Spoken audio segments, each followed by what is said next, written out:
Hey guys, happy Homebrew Wednesday.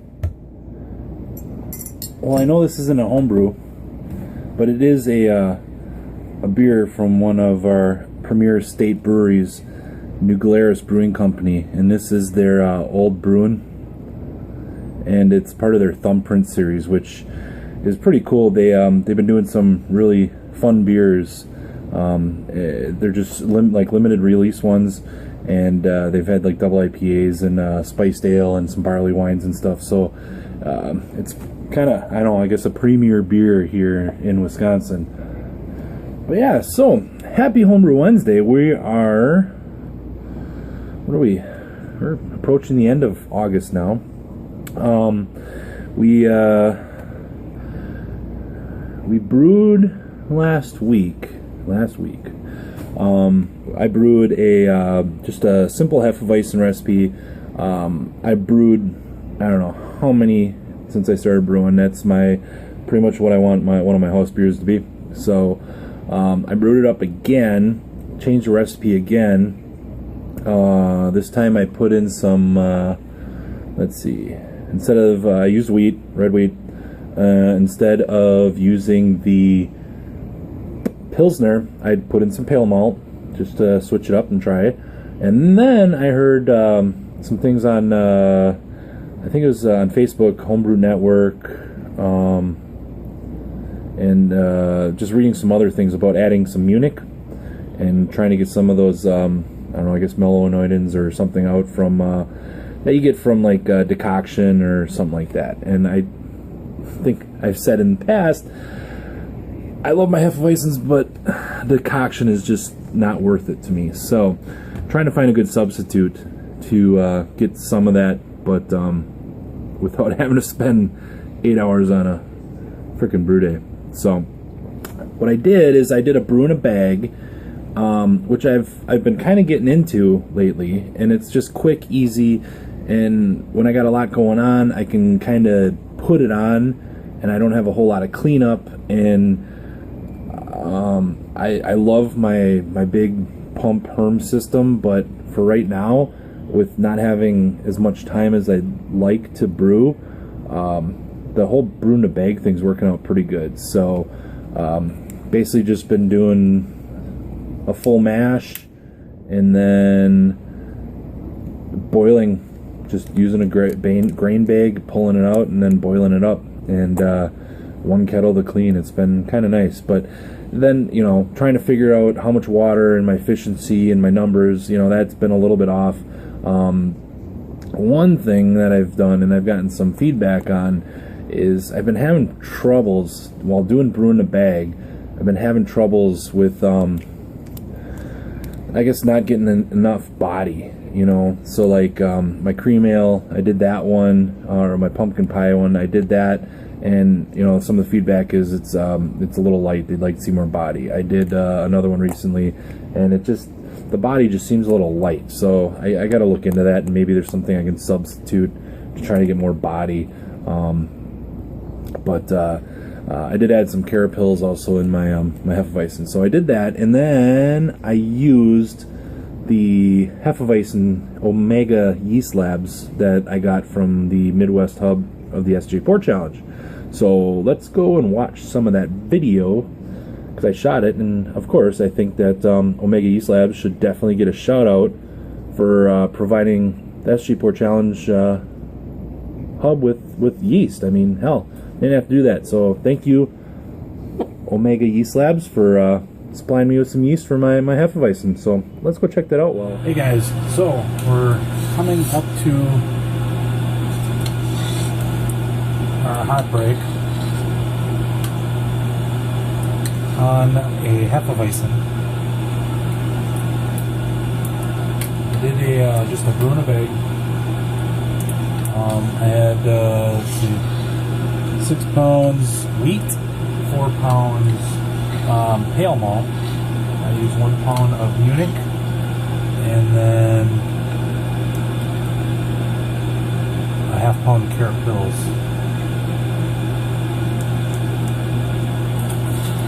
So, we are now just trying to get through the hot break. pretty simple hopping on this one. I'm going to do a 75-minute boil, and then I have 3/4 of an ounce of Tettnager at 60, and then I'm doing 1/4 ounce of Tettnager at 10 and flame out, I believe. So I'll be throwing some yeast nutrient and a wort flock, and then what I'm excited to be doing here is the Omega Yeast Labs, and this is out of Chicago, and this is one of the yeast strains that I got out of the Midwest SJ4 bracket. So I figured I would do a quick little video on this yeast strain out of Omega Yeast Labs. So I won't have a whole lot of brewing footage, but I'll go through some of the steps, and then I'll talk more about how it ferments and you know, the flavors that I'm getting off of it and stuff. So that's why we're here. We're doing some Omega yeast.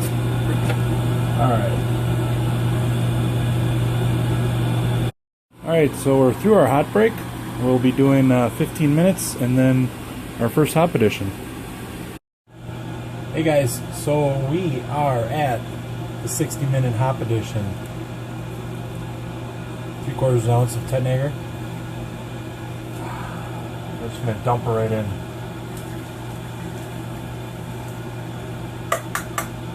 Alright, now we wait. So next time I'll see you guys at 10 minutes. 10 minutes left. I got some yeast nutrient and some hops. Tettnager, 1/4 ounce going in.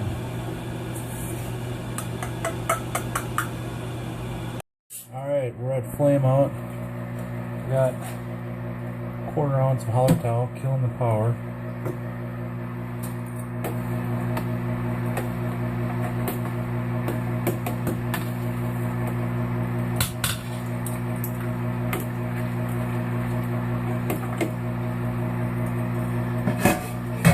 Alright, give it a little spin. We're gonna let it sit. We got everything sanitizing, so we'll be back. Alright, so we're down to chilled temp, and we're now just recirculating through my counterflow. Sitting around 65 degrees. We'll get that filled up and then pitch the yeast. Alright, so came just a little shy of 5 gallons, but we're now oxygenating. And then get into position and pitch the yeast. Alright, so I got some Omega Yeast Labs Hefeweizen strain. Poured in my oxygenated wort there. I did not do a yeast starter, so we'll hopefully see this take off, but there we go. Alright, so here we are, 48 hours into pitching our Hefeweizen strain yeast from Omega Yeast Labs. And this is without a yeast starter. I pitched some nutrients, some oxygen in there, and it's going away. Pretty much sitting right around 65 degrees. So kind of fermenting on the cooler side, but we'll give that a try. And yeah, it's going strong. So yeah, it was a good brew day. You can see that I didn't do a starter on it, and within, I think it was like 36 hours, you could start seeing some good bubbling. 48 hours, I mean, it's bubbling good. Right now, it's going crazy back there. So that yeast, we'll see. It should be fermenting right about 65 degrees. My basement's been staying a really nice 65 degrees all summer long. So I've been able to maintain those temperatures, which has been really cool. So we'll see how that turns out, and I'll probably do a review on that later down the road. So again, thank you Omega Yeast Labs for the yeast and sponsoring the SJ Pork Challenge, because I'm gonna do it without you guys. So What else been doing? Okay, so last week I talked about getting into some of my barrel aging things. So it's not going to be actually barrel aged. I got oak spirals, and I'll be using those in each one of my fermenters. So, but I'll be soaking them in some different kind of whiskeys. I got regular old bourbon whiskey, Jim Beam, for most of it. This Friday, what is it, the 22nd of August? I'm planning on doing my Founders Kentucky Breakfast Stout, the KBS clone, or version, or whatever you want to call it. I'm really excited about that. I can't wait to taste that someday, but we're going to get that going because I really don't want to wait too much longer on that. But one thing I wanted to share, I talked about last week that I wanted to do a bourbon barrel stout and maybe like split half of it, or maybe do like a double batch, or I don't know yet, but I want to do a bourbon barrel stout, and then I want to do a bourbon barrel cherry stout, okay? And I said what they did is dump cherries in there and just let it sit for, I don't even know how long, maybe a year, whatever, but I probably won't let it sit that long. But I decided for the bourbon on that one, I would try something different for the cherry one. So I got Red Stag Black Cherry bourbon, and I'm really interested to see, you know, that might actually play in pretty well on that bourbon barrel cherry stout. So that's what I'm going to be using on the bourbon cherry. I think that'll fit in very nicely. But this is a nice tartness. I've recently been getting into, I think about a year ago was the first time I had a sour, and it was I don't know who made it, but it was like Ned Flanders or something like that. And I was like, holy crap, is that sour? I'm like, no, I'm not going to get into these. So I've been getting more into this. I think my favorite like sour type beer that I've had so far, and I don't remember what the hell the name was, but it was from the brewery out of California. The local bar here, they had a bottle of it, and we shared it, and that is probably by far the best. I think it was like a brown sour or something like that, but it was really awesome, just the flavors. And I've been experimenting more and more with sours. I was recently in Madison, Wisconsin. Every year they have the Great Taste of the Midwest, which I don't know if it's true or not, but I heard it was like the second largest U.S. beer festival, other than the Great American Beer Festival. I don't know if that's actually true or not, but that's what I heard. But it's in my home state, and our homebrew club gets tickets to that, so we went. And this year last year I did all bourbon barrel stuff, and that was a mistake because I was gone by like the first hour. This year I was doing a lot of saisons and some other stuff, and then tasting more and more sour type beers, and it's interesting. So I've been dabbling. Dan, ABA, you'd be proud of me. But I've been playing with different beers commercially and trying to expand my horizons a little bit. For those of you guys that watched last week's video and actually commented, I was asking I hit 500 subscribers a while ago, and finally getting around to, hey, let's do something fun.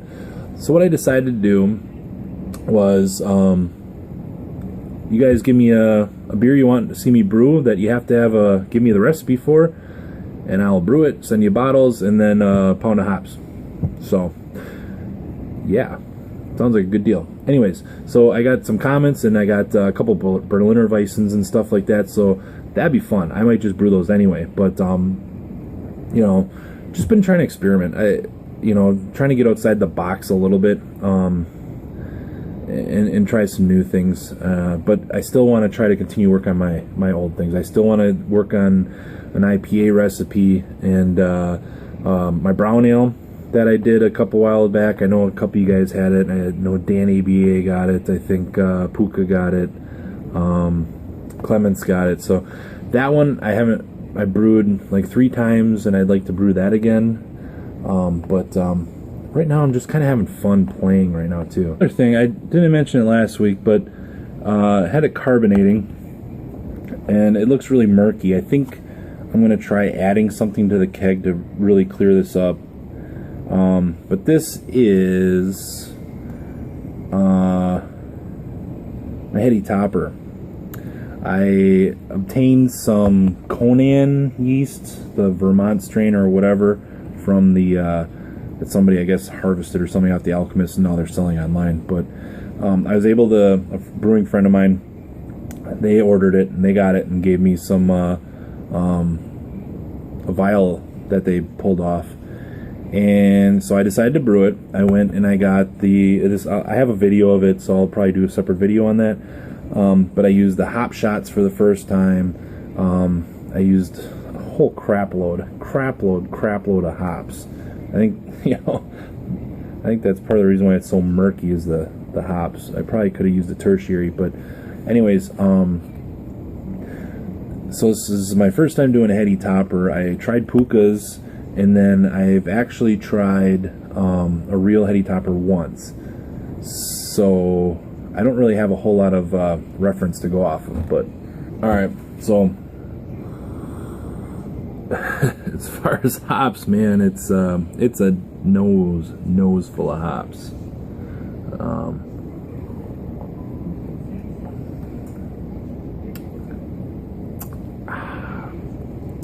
It is hoppy. There's a there's a hell of a bitterness to it.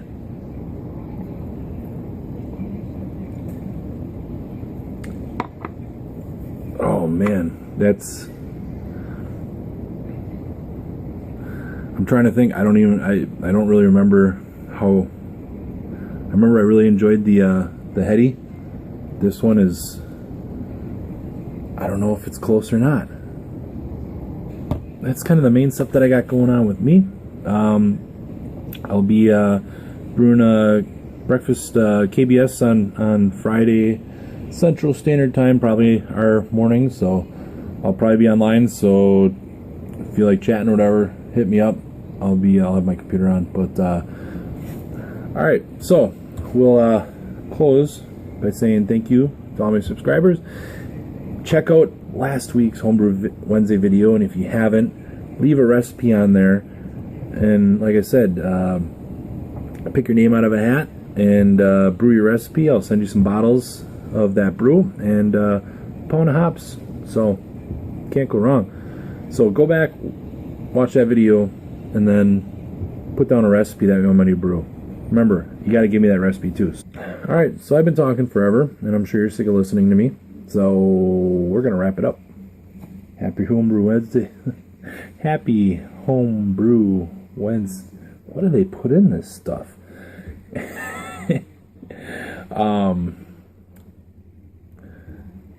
It's Wednesday. Be happy. Drink some beer.